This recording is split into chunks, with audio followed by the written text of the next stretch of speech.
बिस्मिल्लाहिर्रहमानिर्रहीम।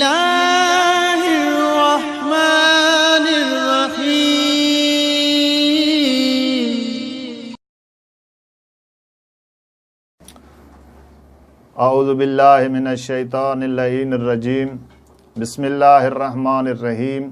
अल्हम्दु लिअहलिही वस्सलातु वस्सलामु अला अहलिहा।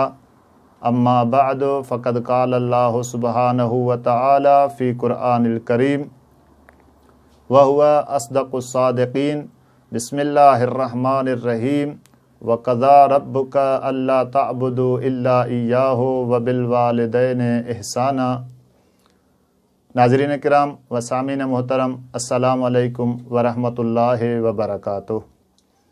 नाज़रीन किराम, एहतराम वालिदैन जे मौज़ू ते ही असांजी 10 नंबर निशस्त आहे। इन खां पहिरियां साबिक़ा तमामु निशस्तुनि में असां कोशिश कईसीं त एहतराम वालिदैन जे मौज़ू ते आयात इलाहिया ऐं अक़वाल मुहम्मद व आल मुहम्मद जी रोशनी में बहस कईसीं। अॼु बि इन निशस्त में असां हिकु नौजवान जो हिकु रिवायत आहे जेको करबला जो रहाकू आहे, करबला में रहंदड़ आहे। इमाम हुसैन अलैहिस्सलातु वस्सलाम जे रोज़े खां तक़रीबन 4 कलाकनि जे पंध ते उनजो घरु आहे। इत्तिफ़ाक़ इहो आहे जो उनजी वालिदा जो इंतिकाल थी चुको आहे, पर उनजो वालिद मोहतरम ज़ईफ़ आहे। हीउ शख़्स पूरी कोशिश पियो करे, हर हाल में पंहिंजे पीउ जी ख़िदमत कंदो हो। लेकिन शब जुमा ते इमाम हुसैन अलैहिस्सलातु वस्सलाम जी ज़ियारत जे लाइ पंहिंजे बाबा खां इजाज़त वठंदो हो ऐं वञी करे इमाम जी ज़ियारत कंदो हो।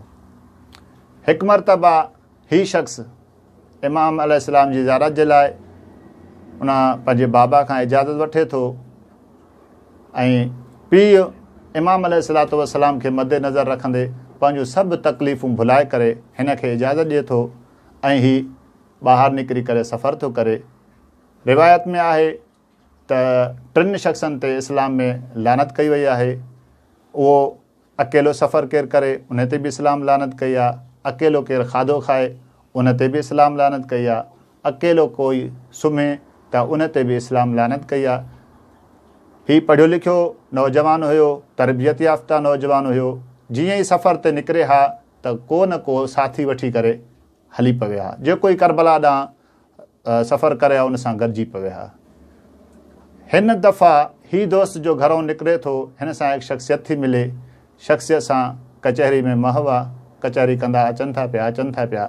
4 कलाक जो सफ़र पूरो थियो। करबला जो जीअं ई इमाम जो गुंबद ज़ाहिर थियो त हिन जो साथी हिन खे चए थो, साम्हूं इमाम हुसैन अलैहिस्सलाम जो रोज़ो आहे, हाणे जेको आहे मूंखे इजाज़त ॾे, मां वञा थो, तव्हीं वञी ज़ियारत कयो।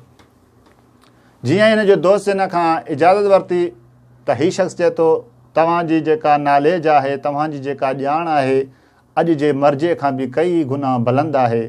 मुंहिंजो सुवालु इहो, बसि हिकिड़ो सुवाल जो जवाबु ॾियो, पोइ तव्हां भले पंहिंजे रस्ते ते ऐं पंहिंजे रस्ते ते। तव्हांजो सुवालु छा आहे? चए बसि मुंहिंजो सुवालु इहो आहे त कोई शख़्स हिन ग़ैबत जे ज़माने में को मोमिन पंहिंजे वक़्त जे इमाम सां मुलाक़ात करे सघे थो? त उहो शख़्स मुस्कुराए करे चएसि थो, 4 कलाक पंहिंजे इमाम सां गॾु गुज़ारिया अथई। पोइ बि सुवालु थो करीं। जीअं ई हिन खे ख़बर पई त हे मुंहिंजे वक़्त जो इमाम आहे, त हाणे चएसि थो, मौला अगरि तूं मुंहिंजे वक़्त जो इमाम आहीं त बसि मुअद्दबाना इहा गुज़ारिश आहे त मूंखे ॾसो त तव्हां मूंखां राज़ी आहियो। ऐं ईअं तव्हां असां सभिनी खे कोशिशि करणु घुरिजे त असां सोचूं त वाक़ई असांजो वक़्त जो इमाम असां खां राज़ी बि आहे या न। जे न त पोइ को बि निजात जो ज़रियो कोन्हे को। कोशिशि कयूं त इमाम खे राज़ी कयूं। इमाम अलैहिस्सलाम उन खे फ़रमाइनि था, हा तूं नौजवान बहितरीनु शख़्स आहीं, तुंहिंजा हर आमाल, तुंहिंजा सभु आमाल मूंखे पसंदि आहिनि।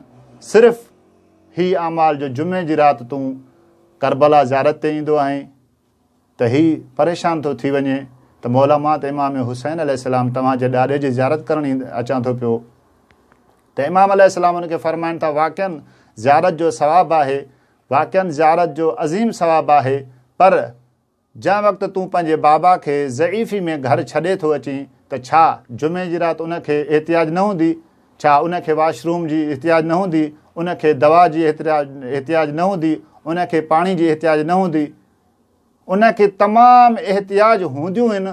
ऐं जंहिं वक़्तु तूं इमाम अलैहिस्सलाम जी ज़ियारत करणु ईंदो आहीं त उन वक़्तु तुंहिंजे बाबा ते तमामु घणी मुश्किलात गुज़रंदी आहे।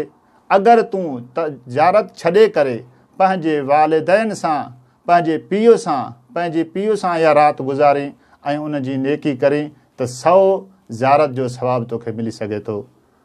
हाणे इन रिवायत मूं या जेकी साबिक़ा रिवायतूं असां पढ़ियूंसीं उन्हनि मूं नतीजो निकिरे थो त रसूलुल्लाह वटि हज खां, जिहाद खां पीउ जी इज़त, पीउ जो एहतराम अफ़ज़ल। हिते इमाम फ़रमाइनि था ज़ियारत खां पीउ जो एहतराम कयो, पीउ सां ताज़ीम कयो, पीउ सां नेकी कयो। इन्हनि तमामु रिवायतुनि जो महासल इहो थिए थो त इंसान जो निजात आहे त पीउ ऐं माउ सां नेकी आहे। वस्सलामु अलैकुम वरहमतुल्लाहि वबरकातुहू।